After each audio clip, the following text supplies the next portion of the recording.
Shalom. Silakan duduk saudara sekalian ya. Senang bisa bersama-sama beribadah dengan saudara sekalian. Saudara, hari ini tema yang diberikan kepada saya untuk sama-sama kita renungkan yaitu let it go ya. Jangan lagi kita terikat dengan masa lalu. Saudara sekalian, mari kita bersama-sama membaca Filipi pasal yang ketiga, ayat yang ke-13 sampai dengan ayat yang ke-14. Filipi pasal 3 ayat yang ke-13 sampai dengan ayat yang ke-14. Kalau sudah mendapatkannya, saya akan bacakan bagian firman Tuhan ini. Demikian firman Tuhan. Saudara-saudara, aku sendiri tidak menganggap bahwa aku telah menangkapnya.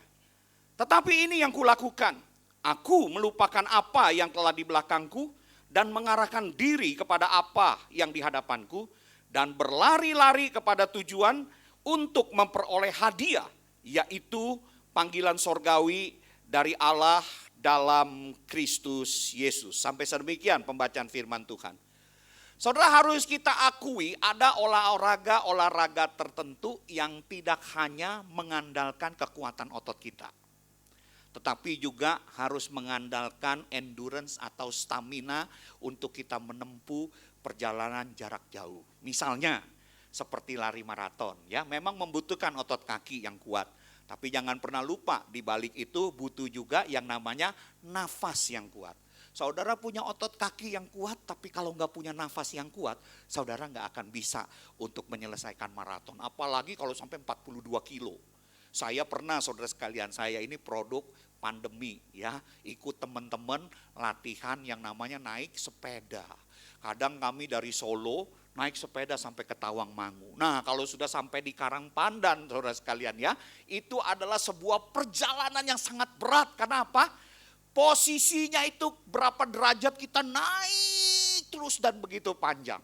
Nah, tentu saja saudara sekalian, saya bukan pembalap sepeda ya. Saya ini hanya hobi ikut-ikutan sambil olahraga. Di dalam kondisi seperti itu saya dinasehati sama orang yang cukup ahli dalam berolahraga ini. Karena apa saudara sekalian? Karena kalau kita lagi ada di dalam sebuah tanjakan, kita mengayuh sepeda, saudara nggak boleh berhenti.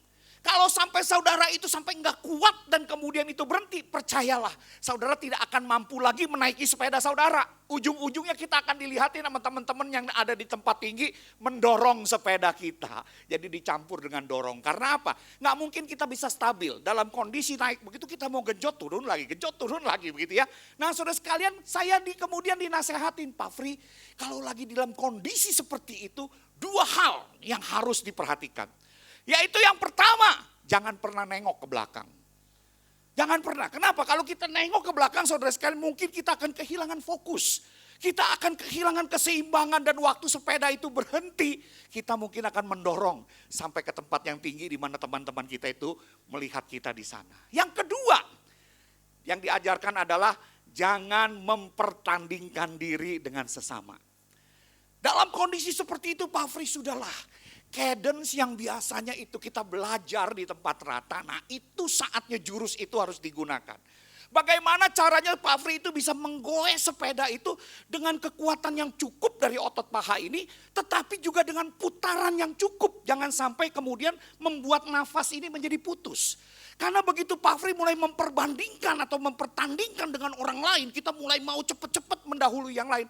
Percayalah, nafas kita akan putus di tengah jalan dan ujung-ujungnya kita akan mendorongnya. Jadi itulah dua hal yang harus diperhatikan. Jangan lihat ke belakang dan juga jangan bertanding dengan sesama karena dapat segera kehabisan nafas. Nah, saya lihat saudara sekalian, kehidupan Kristen juga adalah kehidupan yang boleh saya katakan sama dengan olahraga jarak jauh ini.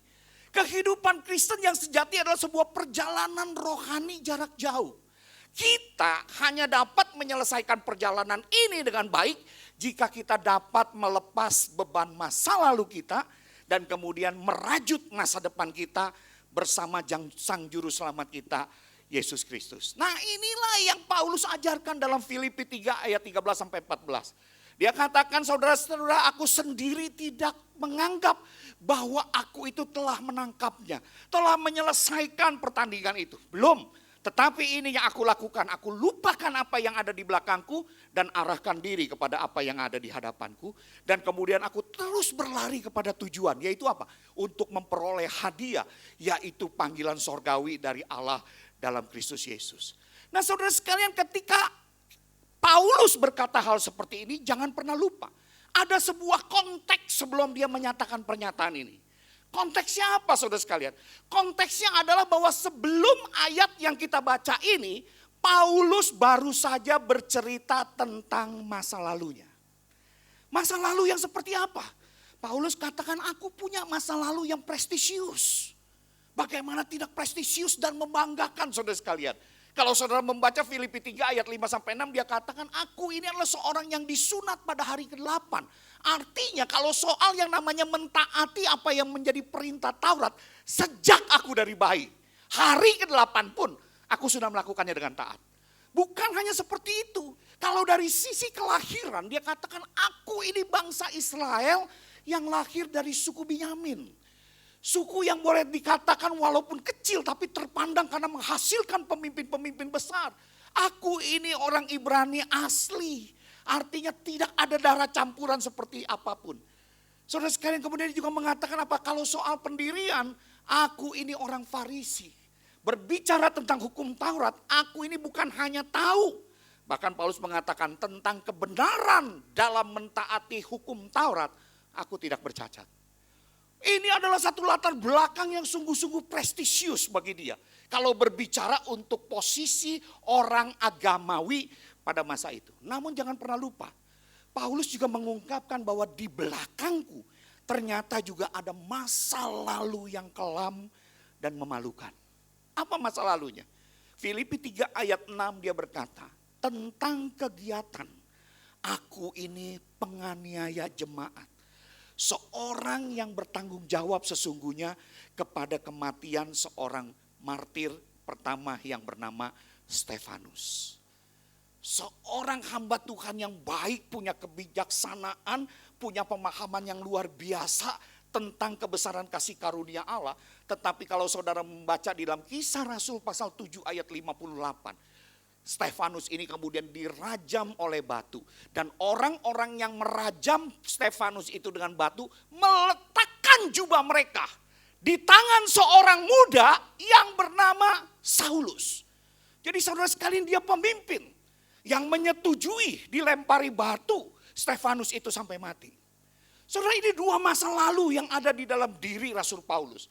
Jadi saudara sekalian, bagi Rasul Paulus, saudara sekalian, dua sisi masa lalu ini, yang baik maupun yang buruk, saudara sekalian, itu adalah sesuatu yang sama-sama berbahaya. Yang bisa menjadi satu belenggu, sehingga itu akan menghambat larinya menuju pertumbuhan di dalam Kristus. Masa lalu yang baik bisa menjadi dia terjadi lengah dan merasa cukup sempurna, cukup rohani, dan kemudian berhenti bertumbuh. Tapi di sisi lain saudara sekalian, masa lalu yang buruk bisa membelenggu diri Paulus dengan rasa bersalah, rasa malu, dan bahkan mungkin kepahitan. Nah saudara-saudara, harus kita akui, permasalahan yang dialami oleh Rasul Paulus juga adalah satu permasalahan yang mungkin kita alami dalam kehidupan kita. Sekarang mari kita lihat cermin kehidupan kita sebagai orang Kristen di masa kini. Saudara, harus diakui sebagai orang Kristen yang hidup di masa kini pun kita bisa terbelenggu oleh kedua hal ini. Yang pertama, kita bisa dapat menjadi orang yang berhenti bertumbuh dan berdampak dalam kehidupan kita jika kita terus menjadi dalam tanda petik tawanan kenangan manis masa lalu kita. Saudara, kita bisa berhenti bertumbuh loh. Saudara, saya melayani Tuhan, kadang-kadang saya khotbah di kota A, kadang di kota B. Pernah satu kali saya di sebuah kota besar, saya melayani.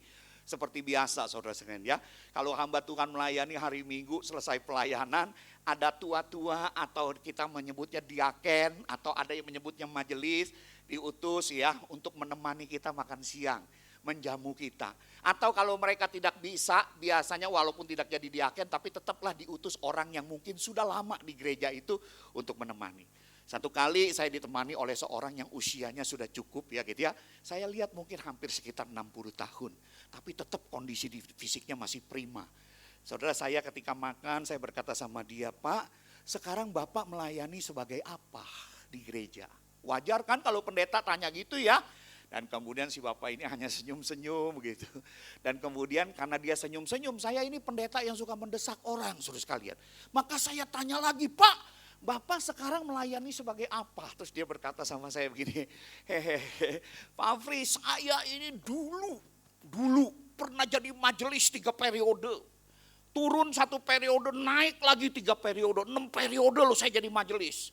Waktu masih muda katanya saya itu ketemu istri saya di sekolah minggu. Karena kami sama-sama melayani sebagai guru sekolah minggu.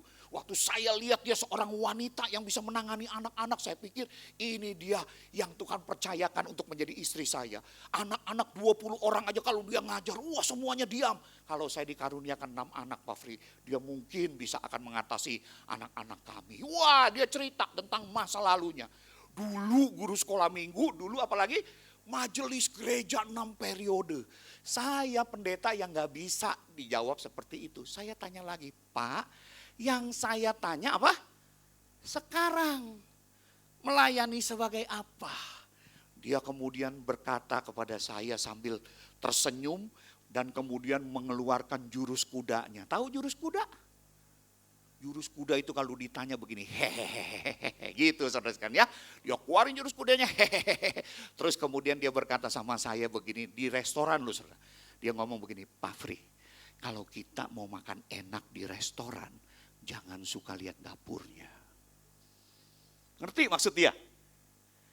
Jangan lagi suka lihat dapurnya. Dulu memang saya melayani Tuhan, tapi sekarang enggak. Kenapa? Karena lihat dapur gereja itu penuh dengan kekurangan. Betul gak ya? Di sana sini berantem ya. Ada orang-orang yang dibilang katanya majelis yang dianggap rohani. Tapi kalau sudah berantem menjadi manusia jelmaan iblis. Begitu saudara sekalian ya. Dia bilang wah udah dah. Kalau nanti kita melayani makin dalam Pak Fri itu makin susah. Jadi lebih baik kalau mau ke gereja enak jangan suka masuk ke dalamnya. Jadi diaken, jadi pengurus, jangan nanti jadi susah ke gereja jadi gak enak. Saudara sekalian ketika saya melihat Bapak itu, saya tahu dia seorang pelayan Tuhan yang baik di masa lalu tetapi sekarang menjadi pelayan Tuhan yang lumpuh dalam segala potensinya. Karena apa? Mungkin pernah mengalami kepahitan. Di gereja dia banyak ketemu, banyak kekurangan dan mungkin perselisihan yang menyakitkan. Tapi kemudian saya berkata sama dia, wah Pak, Bapak berarti pernah tersakiti ya Pak ya. Saya kemudian ngomong terus terang sama dia, Pak saya pernah baca satu buku. Buku itu ditulis oleh seorang yang bernama Philip Yancey saya bilang. Ya judulnya, Gereja Mengapa Dirisaukan. Philip Yancey itu berkata begini, gereja seperti kapal tua. Kalau engkau masuk ke dalamnya, engkau akan banyak melihat kekurangannya. Karena apa? Kapal tua. Tapi Philip Yancey tidak berhenti sampai di situ. Dia katakan begini loh Pak, walaupun gereja itu kapal tua, dia memiliki seorang nakoda yang agung namanya Yesus Kristus. Yang ketika dia bersabda, badai pun taat padanya. Amin. Jadi walaupun gereja ini sebagai kapal tua yang penuh dengan kekurangan karena dia punya nakoda yang agung Pak. Gereja ini kata Philip Yancey pasti tiba sampai pelabuhannya. Tapi dia gak berhenti sampai di situ loh Pak. Dia katakan begini, baik denganmu atau tanpamu. Ada kamu gak ada kamu. Gereja yang dipimpin oleh Kristus ini pasti tiba sampai pelabuhan. Tapi Pak, waktu gereja itu tiba sampai pelabuhannya, Bapak dan saya ditemukan sebagai orang yang bagaimana? Orang yang sama-sama berjuang dengan sang nakoda yang agung di dalam kapal tua itu untuk mencapai pelabuhannya. Atau justru ditemukan sebagai hamba yang jahat dan malas. Dalam sebuah potensinya kita tidak berdampak apapun bagi pekerjaan Tuhan. Dia hanya diam, dia hanya menatap saya, kami lanjutkan makan, dan kemudian setelah makan saya berdoa buat dia. Sampai saat ini udah gak ketemu lagi, saudara sekalian ya. Mudah-mudahan Tuhan mengubah dia, saudara sekalian. Jadi saudara sekalian kita bisa lihat, problem-problem masa lalu, kebanggaan masa lalu saudara sekalian itu bisa juga menjadi penghalang walaupun itu adalah satu kebanggaan, satu hal yang prestisius. Saudara sekalian waspada. Saudara dan saya bisa terjebak dalam zona nyaman masa lalu sehingga tidak lagi berani untuk melangkah bagi visi baru yang Tuhan berikan di hadapan kita. Entah mungkin karena kepahitan, entah mungkin karena hanya merasa puas dengan kehidupan kita. Itu hal yang pertama. Jadi hati-hati. Jangan jadi tawanan kenangan masa lalu yang manis. Dulu saya ini loh Pak, lahir dari keluarga yang wow. Dulu saya ini loh Pak, bintang sekolah, wah juara ini juara itu. Maaf saudara sekalian, orang akan tanya dan Tuhan akan tanya, sekarang kamu bagaimana? Bukan dulu, sekarang. Sama nanti mau bagaimana? Itu yang akan orang tanya saudara, itu yang akan Tuhan tanya. Nah yang kedua saudara sekalian, hati-hati juga saudara sekalian.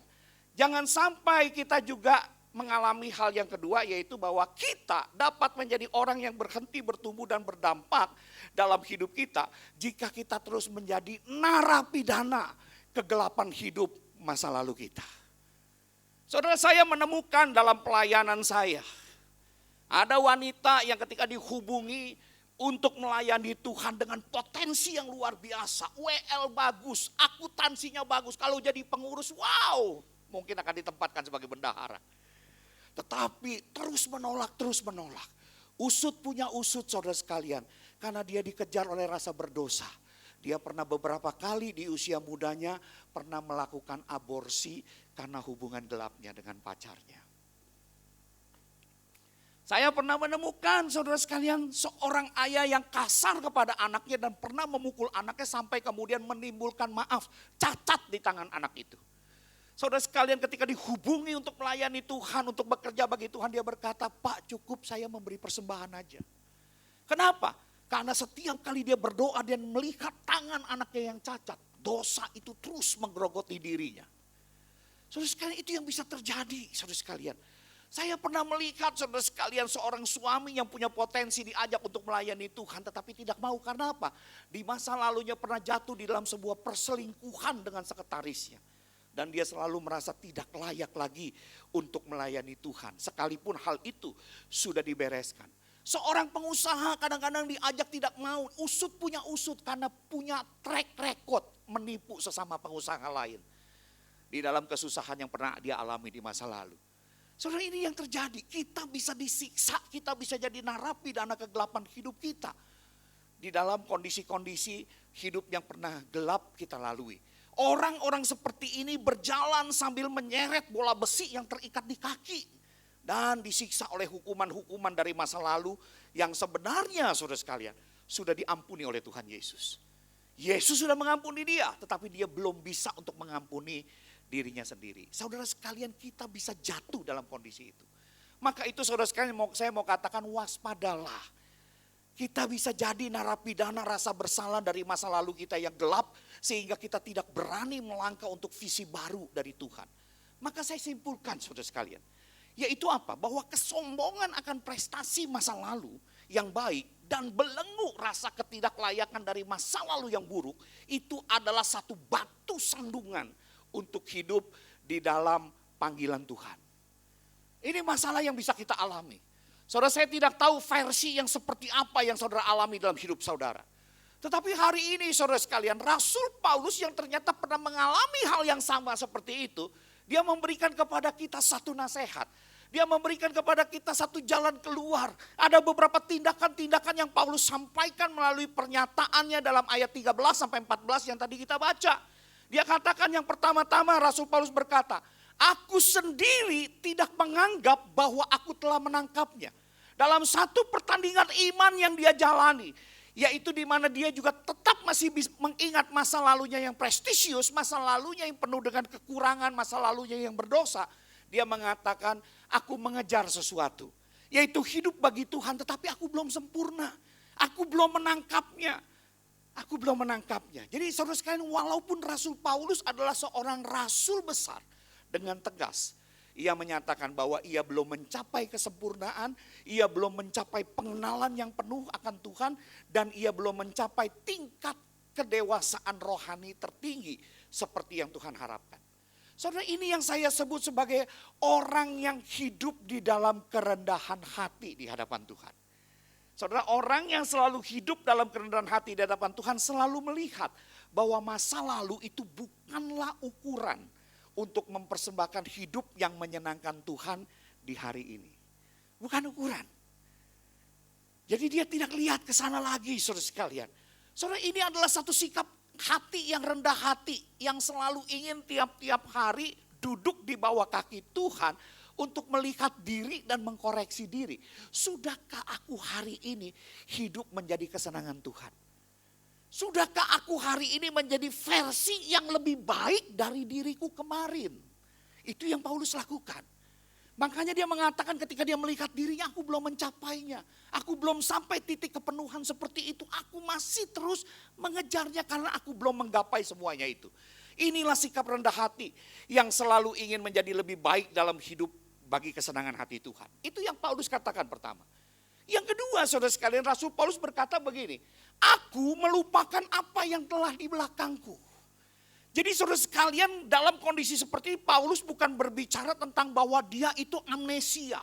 Dia itu lupa dengan sejarah hidupnya. Oh bukan, saudara sekalian. Yang dimaksud oleh Rasul Paulus ketika dia katakan aku melupakan, bahasa Yunaninya itu epilantanomai, itu artinya dengan sengaja dia mengabaikan. Dengan sengaja dia tidak mau memperhitungkan lagi. Itu artinya aku melupakan. Jadi artinya ini adalah satu keputusan untuk tidak membiarkan masa lalu mengendalikan, mendefinisikan atau membatasi masa depannya. Itu artinya dia melupakan. Dia tidak mau dirinya didefinisikan oleh masa lalunya. Lalu bagaimana sebagai seorang Kristen supaya kita mampu untuk mencapai hal itu? Saya mau katakan Paulus dengan tegas mengatakan bahwa dia bisa melakukan semua hal itu bukan karena kekuatan positif thinkingnya, bukan. Bukan juga karena bergantung pada motivasi dirinya sendiri yang kuat, bukan saudara sekalian. Kalau saudara melihat penjabarannya dia bisa melakukan semuanya itu karena dia tahu bahwa kuasa untuk melepaskan belenggu masa lalu itu berada pada anugerah Allah yang ditemukan dalam pribadi Yesus Kristus. Itu yang Paulus ketahui. Maka itu Filipi 3 ayat yang ketiga, sebelum kita sampai kepada ayat 13 sampai 14, Rasul Paulus berkata begini, karena kitalah orang-orang bersunat yang beribadah oleh Roh Allah dan bermegah dalam Kristus Yesus dan tidak menaruh percaya pada hal-hal lahiriah. Jadi Rasul Paulus tahu, Rasul Paulus paham kekuatan untuk meninggalkan masa lalu itu bukan dari pikiran positif, bukan dari kekuatan diri sendiri, tapi dari satu identitas baru yang Tuhan berikan, yang Tuhan taruh dalam diri orang percaya. Paulus paham bahwa identitas diri seorang Kristen sejati itu bukan ditentukan dari masa lalunya, melainkan dari anugerah penebusan Kristus yang bekerja di dalam dirinya. Saudara, disinilah kuasa untuk melepaskan masa lalu itu berada. Kristus sendiri itu adalah anugerah yang memampukan Paulus untuk melepas masa lalu. Maka itu saudara sekalian, ketika dia sudah pahami kuasa Allah yang bekerja, yang memberikan identitas barunya. Ayat 7 sampai ayat 8 dia mengatakan begini. Apa yang dahulu merupakan keuntungan bagiku, sekarang ku anggap rugi karena Kristus. Malahan segala sesuatu ku anggap rugi karena pengenalan akan Kristus Yesus Tuhanku lebih mulia daripada semuanya. Jadi saudara sekalian, saudara lihat, untuk masa lalu yang baik bagi Paulus, Kristus ternyata lebih berharga daripada semua gelarnya, pencapaiannya, dan kebanggaan manusiawi yang melekat di dalam dirinya. Jadi ketika Paulus itu menemukan harta di dalam Kristus, semua keuntungan lamanya terlihat itu dia katakan seperti sampah.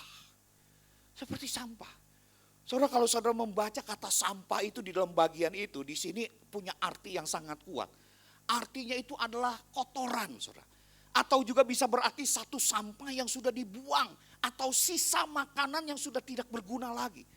Jadi seluruh kebanggaan yang Paulus miliki, Paulus katakan waktu aku melihat, aku ketemu Kristus yang lebih mulia. Semuanya itu seperti kotoran.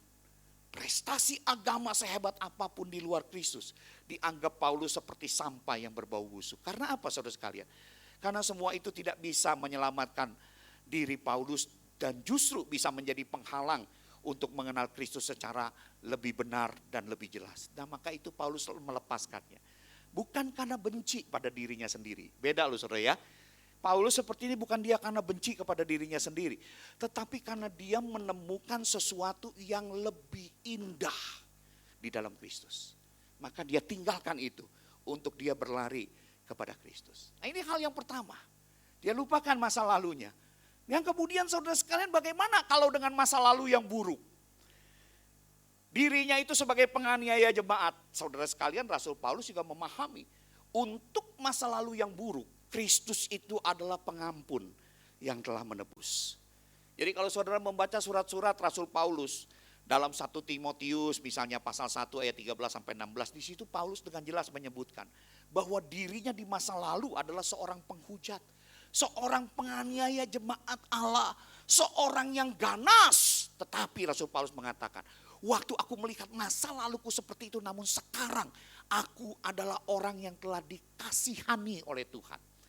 Makanya dia berkata, kalau saudara lihat bagian-bagian tulisannya, aku ini seorang rasul. Kenapa aku bekerja keras dibanding rasul-rasul yang lain? Karena di antara para rasul, aku ini yang paling hina.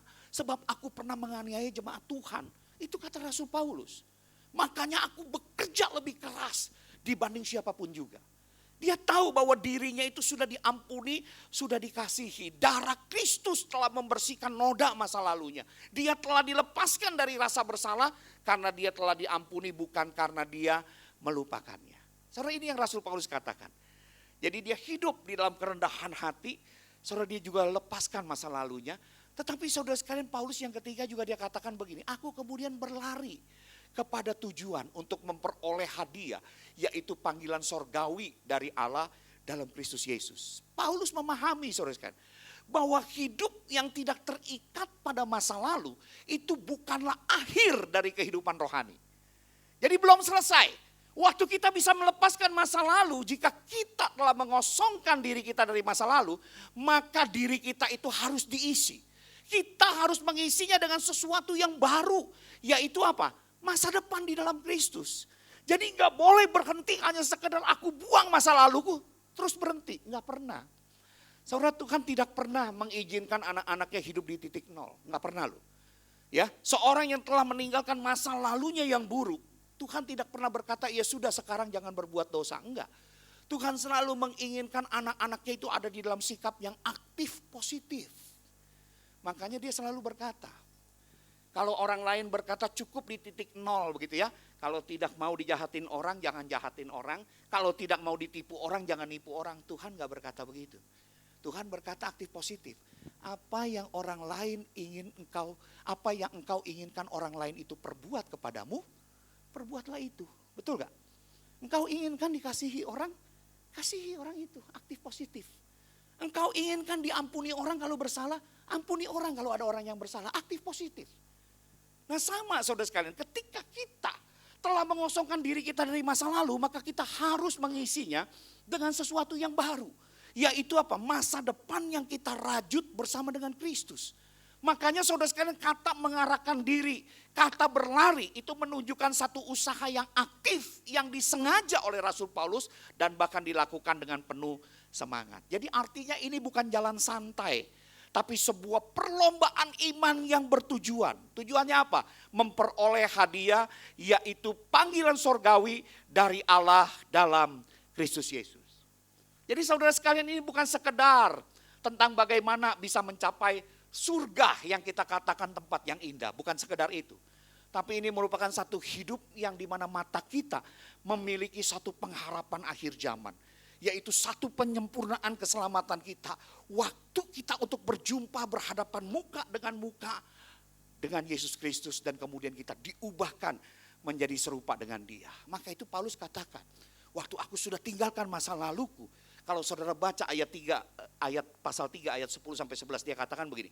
Yang ku kehendaki ialah mengenal dia atau mengenal Kristus dan kuasa kebangkitannya dan persekutuan dalam penderitaannya, di mana aku menjadi serupa dengan dia dalam kematiannya, supaya aku akhirnya beroleh kebangkitan dari orang mati. Jadi saudara sekalian, tujuan tersebut bukan bicara tentang kesuksesan duniawi, tapi pemenuhan panggilan sorgawi sebagai orang percaya, yang hadiahnya adalah kehidupan yang utuh bersama dengan Allah ketika kita berhadapan muka dengan muka, Yesus kemudian menyapa dan memeluk kita dan berkata, hambaku yang baik dan setia. Itu saudara sekalian, garis finish kita. Itu garis finish kita. Nah saudara sekalian, kita juga hari ini kalau Paulus mengajarkan hal seperti itu, anugerah yang pernah dia alami diharapkan juga menjadi anugerah yang kita alami pada masa kini. Kalau kita ingin mengalami anugerah yang seperti Rasul Paulus sampaikan tadi, maka kita juga harus meniru, mengikuti tapak-tapak kaki yang pernah dilakukan oleh orang-orang kudus yang menjadi bapak-bapak rohani kita yang bahkan dicatat dalam Alkitab. Maka kalau saudara juga ingin mengalami hal yang sama, pemulihan di dalam Kristus dan bahkan Tuhan memakai engkau bagi kemuliaannya, maka ada beberapa hal yang harus kita lakukan. Yaitu yang pertama, saudara mari saudara sekalian mulai saat ini jadilah orang Kristen yang hidup dalam kerendahan hati. Saudara orang yang hidup dalam kerendahan hati, yang selalu tiap-tiap hari bisa memeriksa dirinya di hadapan Tuhan. Tuhan bagaimana dengan hidupku hari ini? Yang tiap-tiap hari bisa menggantungkan dirinya kepada Tuhan dan menyadari bahwa kita ini bukan pengendali atas hidup kita. Saudara dalam minggu ini hanya selisih 2 hari saudara sekalian, harus diakui. Saya kehilangan 2 sahabat. Yang pertama saudara sekalian pendeta Dedi Wikarsa, satu sahabat saya sejak saya kuliah. Tiba-tiba dalam kondisi sehat saudara sekalian, masuk rumah sakit, ada pembuluh aorta katanya yang pecah. Dan kemudian saya dengar kabar masih kontak sama saya. Kasih lihat rumah sakitnya, dia bilang, Free, aku lagi di rumah sakit, mau masuk rumah sakit. Saya tanya, kenapa Pak? Otakku bengkak, katanya begitu saudara. Besok gak sadar. Kemudian berjalan 1 minggu, 2 minggu, Tuhan memanggil.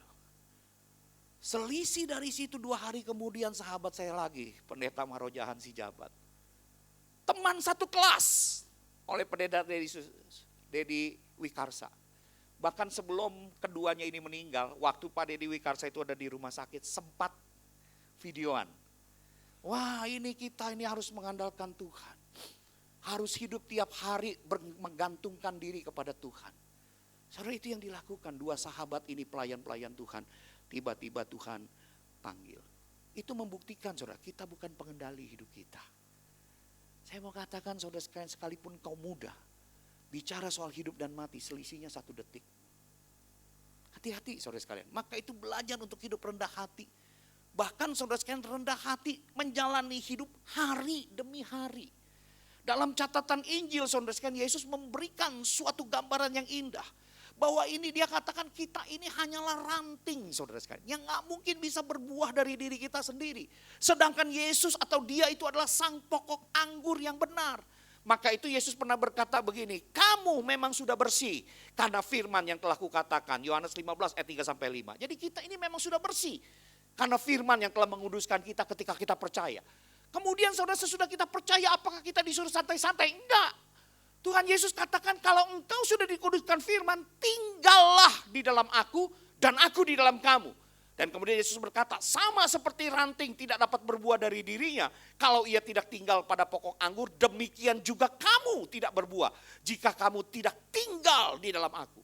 Baru kemudian Yesus mengatakan, aku pokok anggur, kamu ranting-rantingnya. Barang siapa tinggal di dalam aku dan aku di dalam dia, ia berbuah banyak. Sebab di luar aku kamu tidak dapat berbuat apa-apa. Saudara Yesus jelas katakan, kamu nih ranting, gak mungkin kamu bisa berbuah kalau hanya mengandalkan dirimu sendiri.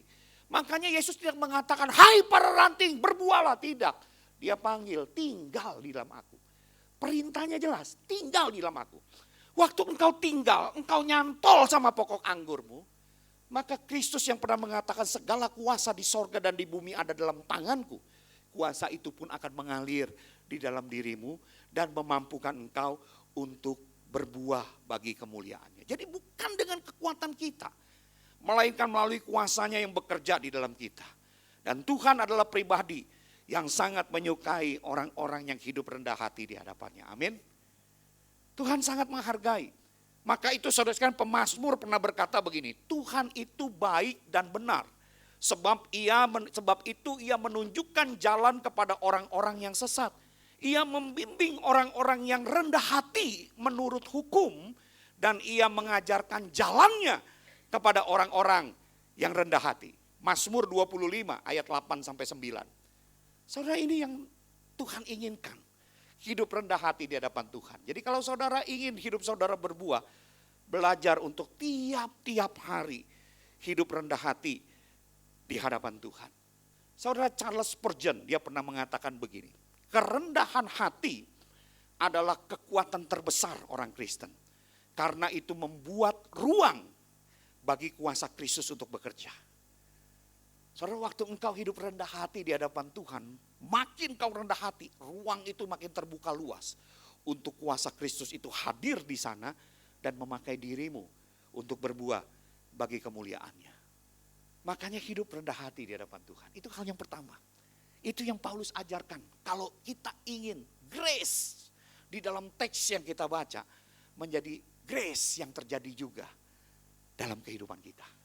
Yang kedua, saudara sekalian, yang kedua juga Paulus katakan supaya kita juga belajar untuk apa? Hidup di dalam identitas ilahi. Seperti yang tadi saya uraikan. Saudara, ketika Kristus telah mati bagi kita di kayu salib, anugerahnya itu bukan hanya mengampuni kita dari dosa kita. Bukan hanya sekedar itu. Tetapi juga memberikan kita identitas yang baru. Nah, ini yang harus kita pegang, saudara. Artinya saudara sekalian, ketika kita sudah diampun, kita bukan budak dosa lagi. Tapi diberikan satu identitas yang baru sebagai anak-anak Allah yang hidup. Dan inilah kekuatan untuk melepaskan identitas selama kita. Baik yang terlihat baik maupun yang terlihat buruk. Jadi saudara sekalian, bagaimana anugerah melepas masa lalu ini menjadi nyata dalam hidup kita sehari-hari. Datang kepada Kristus, hidup dalam identitas ilahi. Dan kemudian yang kita lakukan adalah let it go. Let it go. Jangan jadi tawanan kenangan manis masa lalu kita. Jangan. Hidup kini saudara sekalian harus diakui. Sama seperti makanan yang kita makan. Saudara kemarin sudah makan belum? Hah? Sudah ya, minggu lalu makan enggak? Makan, hari ini makan enggak? Besok? Makan juga saudara sekalian ya. Jadi setiap hari kita makan, jadi ibaratnya saudara, makanan yang kita makan kemarin mungkin mengenyangkan kita kemarin, betul ya? Tetapi tidak untuk hari ini. Dan hari ini kita tetap perlu makanan baru setiap harinya. Jadi udah let it go lah. Ya. Jangan jadi tawanan kenangan manis masa lalu, prestasi-prestasi masa lalu dalam hal apapun tidak ada nilainya bagi kehidupan hari ini, termasuk dalam hal pertumbuhan rohani. Jangan bangga. Saudara, apa gunanya kalau saya jadi seorang pendeta, saya menjadi pendeta yang membanggakan prestasi besar pelayanan saya 20 tahun yang lalu. Tapi sekarang saya hidup sebagai seorang pendeta yang munafik. Apa artinya saudara? Yang Tuhan lihat 20 tahun lalu saya atau hari ini? Hari ini. Apa artinya kita jadi pelayan Tuhan saudara sekalian? Yang melayani Tuhan misalnya sebagai WL, sebagai pemusik. Wah, itu hebat 20 tahun yang lalu. Tetapi sekarang saudara tidak pernah mau memperbaharui diri. Belajar teknik-teknik baru lagi untuk bisa bagaimana memimpin pujian dengan baik. Enggak ada gunanya, yang Tuhan lihat hari ini. Ya kan? Gereja juga bisa terjebak loh. Dengan program-program yang kita anggap kita sudah berhasil di masa lalu, terus kita lakukan. Tanpa pernah kita mempertimbangkan diri kita. Apakah kita sudah bertumbuh di masa sekarang? Karena apa? Kita terikat kenangan masa lalu. Apa artinya jadi seorang jemaat yang merasa punya hidup spiritual yang baik. Karena sudah melayani 30 tahun. Tapi hatinya ternyata hari ini penuh dengan kepahitan dan tidak memiliki kasih. Sampai ketika ditanya hari ini pelayanan apa? Kalau mau makan enak di restoran, jangan suka lihat dapurnya. Punya kepahitan, tapi 30 tahun yang lalu melayani Tuhan dengan luar biasa. Saudara, yang saya mau katakan yang terpenting adalah jika hari ini Tuhan menilaimu, Dia temukan engkau sebagai pribadi yang bagaimana. Jadi saudara sekalian, jangan jadi tawanan kenangan manis dan prestasi masa lalumu. Yang kedua saudara sekalian, let it go juga. Jangan jadi narapidana kegelapan hidup masa lalu kita. Saudara, kita bisa ditawan jadi narapidana kegelapan masa lalu kita. Dan hari ini saudara sekalian, saya mau katakan, hai engkau anak-anak Tuhan, jangan lagi hidup sebagai tawanan kegelapan status hidup masa lalumu. Jangan jadi tawanan. Saudara, waktu saya percaya Tuhan, waktu itu remaja, saya beberapa kali diundang untuk melayani Tuhan sebagai kolektor begitu ya. Terus kemudian sebagai penyambut, saya nggak mau saudara sekalian. Kenapa saudara? Apalagi jadi penyambut saudara sekalian, saya nggak mau. Saudara tahu nggak kenapa? Kalau jadi penyambut kan kita ketemu banyak orang, betul ya? Memang jadi penyambut itu pelayanannya gampang, cuman shalom sama modal senyum sama modal tangan, kan begitu kan? Tapi saya tidak mau, kenapa saudara sekalian? Karena saya jadi tawanan kegelapan status hidup saya masa lalu. Saya mau cerita saudara sekalian, yang membuat saya tidak berani karena saya ini adalah seorang anak dari istri muda. Jadi papa saya istrinya 2 saudara sekalian. Dia sudah punya istri, selingkuh dengan mama saya. Nah, mama saya kemudian mau mengikut papa saya sampai punya anak 3, saya anak pertama. Jadi saudara sekalian, karena status sebagai seorang yang dilahirkan dari istri muda itu mengganggu saya. Makanya saudara sekalian, maaf loh saudara sekalian, saya pernah hampir membunuh teman SMP saya. Itu karena dia keluar dari mulutnya mengatakan kepada saya, dasar lu anak haram. Waduh saudara sekalian, saya masih ingat waktu itu saya sudah injek dadanya dan saya sudah pegang bongkahan batu besar, sebentar lagi saya timpakan kepalanya. Kalau tidak diseret sama teman-teman lain, mungkin saya sudah melakukan hal yang tidak baik. Karena perkataan itu saudara. Saya punya jadi satu tawanan, itu status hidup. Saudara, saya bisa milih nggak untuk status hidup itu? Saudara, kalau kita pilih suami, pilih istri, kita bisa pilih ya. Tapi kalau saudara jadi anak siapa, bisa pilih. Hah? Saudara melahirkan anak yang seperti apa, saudara bisa pilih. Gak bisa pilih saudara sekalian. Itu kehendak Tuhan. Saya tidak bisa milih, tapi status itu Tuhan berikan kepada saya. Saya hidup dalam kegelapan itu. Tetapi saudara sekalian, sampai satu titik saya dibimbing. Saya dibawa kepada pemahaman firman Tuhan saudara sekalian yang mengatakan dalam 2 Korintus 5 ayat 17. Jadi siapa yang ada dalam Kristus, ia adalah ciptaan yang baru. Yang lama sudah berlalu, sesungguhnya yang baru sudah datang. Wah saudara sekalian, waktu saya let it go itu, lepaskan itu, saya melayani Tuhan. Tuhan bimbing sedikit-sedikit melayani, menjadi guru sekolah minggu, menjadi majelis. Sampai akhirnya Tuhan mempersiapkan saya menjadi seorang hamba Tuhan. Dan itu pun Tuhan panggil sesudah saya punya anak. Melarikan diri terus saudara sekalian ya. Karena apa? Suruh jadi hamba Tuhan, mau lulus SMA pergi. Enggak dulu lah Tuhan, kuliah dulu, kerja dulu. Sudah kerja, nikah dulu. Sudah nikah, punya anak dulu. Sampai punya anak akhirnya saya kemudian gak bisa lari. Kenapa saudara sekalian? Jadi tawanan tuh hal seperti itu. Nah hati-hati saudara sekalian, maka itu jangan hidup sebagai tawanan kegelapan status hidupmu masa lalu.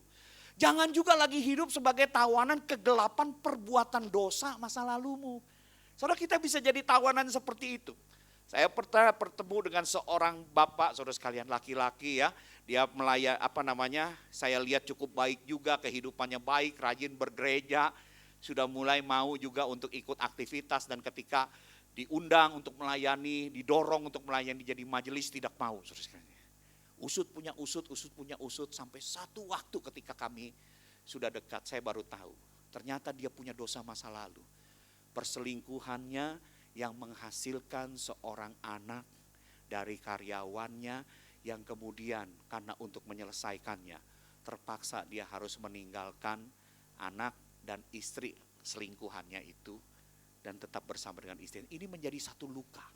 Jadi setiap kali dia diundang untuk melayani, dia berkata, maaf Pak Fri, saya bukan orang yang layak. Saya bukan orang yang layak. Karena apa? Punya dosa masa lalu. Padahal saudara sekalian, Roma 8 ayat 1 mengatakan demikian sekarang tidak ada penghukuman lagi bagi mereka yang ada dalam Kristus. 1 Yohanes 1 ayat 9 mengatakan jika kita mengaku dosa kita, ia adalah setia yang adil sehingga ia akan mengampuni segala dosa kita dan menyucikan kita dari segala kejahatan. Tapi saudara sekalian, berapa banyak orang yang terikat akan dosa-dosa masa lalunya dan selalu gak merasa layak untuk melayani Tuhan. Tuhan sudah mengampuni dosa-dosanya, tetapi dia tetap menghukum dirinya sendiri. Padahal bagi Tuhan yang terpenting adalah jika hari ini Tuhan menilai dirimu, bagaimana engkau di hadapannya. Dan yang ketiga, saudara sekalian, jangan jadi juga orang yang ditawan oleh trauma kegagalan hidup masa lalumu. Jangan, saudara. Saudara sekalian, saya pernah ketemu dengan seorang wanita karena pernah dia hianati ya. Sudah sebar undangan, mau menikah, tiba-tiba tahu calon suaminya ternyata punya kekasih lain. Tidak jadi menikah. Habis itu saudara sekalian, karena trauma mengatakan semua laki-laki sama saja. Ini trauma. Tidak mau menikah lagi, lebih baik hidup sendiri. Saudara, jangan seperti itu. Ya, masih banyak laki-laki yang baik seperti saya dan beberapa yang duduk di depan ini. Masih banyak, cuman sayang mereka sudah ada yang punya semua, jangan-jangan gitu ya. Nah, saudara sekalian, jangan trauma dengan hal itu. Kalau saudara pernah dikhianati karena cinta karena pengkhianatan seorang laki-laki, pengkhianatan pacarmu, jangan berhenti untuk melangkah. Masih banyak orang lain yang baik yang Tuhan bisa sediakan bagi engkau, amin. Iya, jangan berhenti melangkah saudara sekalian. Justru jangan terlalu bersedih hati sampai mengatakan semua laki-laki jahat. Jangan, cari yang lain. Bersyukur, kamu hanya kehilangan orang yang tidak setia. Tetapi pengkhianat itu telah kehilangan seorang setia yang sangat mencintainya, betul? Jadi jangan sedih, lanjutkan hidup. Jangan jadi tawanan trauma masa lalu. Kalau saudara pernah mengalami gagal dalam karir, gagal dalam usaha, jangan berhenti, bangkit lagi bersama dengan Tuhan. Karena seringkali saudara saya mau katakan kegagalan yang Tuhan izinkan hari ini merupakan persiapan Tuhan bagimu untuk memikul hal yang lebih besar di masa depan. Amin. Saudara, siapa yang tahu kisah hidup Yusuf? Yusuf seorang yang begitu dikasihi ayahnya tiba-tiba menemukan dirinya jadi budak belian. Hancur gak hidup seperti itu? Hancur, saudara. Bekerja baik-baik difitnah karena ingin memperkosa nyonya majikannya itu. Masuk penjara, makin hancur hidupnya, betul? Tetapi saudara sekalian, di hadapan Tuhan seorang yang tetap mengandalkan Tuhan, hidupnya secara manusia boleh Tuhan bawa turun. Tapi saudara sekalian, untuk hidup Yusuf, saudara lihat pintu penjara itu dipakai Tuhan jadi pintu masuknya untuk dia masuk ke dalam istana dan menjadi orang kedua di Mesir. Hidup boleh hancur seakan-akan di tangan Tuhan, saudara sekalian. Tetapi saudara sekalian, kalau Tuhan mau membalik satu keadaan, pintu penjara pun bisa jadi karpet merah untuk masuk istana. Itu hidup kita, saudara sekalian. Maka itu saudara sekalian, kalau saudara mengalami kegagalan, bangkit kembali. Jangan mengatakan, aduh aku sudah gak berani lagi. Bangkit bersama dengan Tuhan. Tuhan bisa membawa kita kepada hari depan yang penuh dengan harapan, dan seringkali kegagalan itu merupakan sebuah rencana Tuhan untuk mempersiapkan engkau bagi perkara yang lebih besar. Seperti tadi saudara saya katakan, rasa berat saya karena punya status istri, anak dari istri muda. Dan kemudian kehidupan keluarganya seperti saya baru tahu loh. Justru di dalam kondisi seperti itu, kondisi yang saya tidak bisa pilih, Tuhan itu pengen pakai saya. Dia tahu puluhan tahun ke depan anak ini akan kupanggil jadi hamba Tuhan. Dia perlu pengalaman hidup yang pahit seperti ini. Supaya waktu saya berhadapan dengan orang-orang yang mengalami hidup yang pahit pun, saya bisa memberikan kekuatan kepada mereka. Karena apa? Saya sudah menjalani hidup yang pahit yang dia jalani, dan saya sudah membuktikan bersama Tuhan saya menang.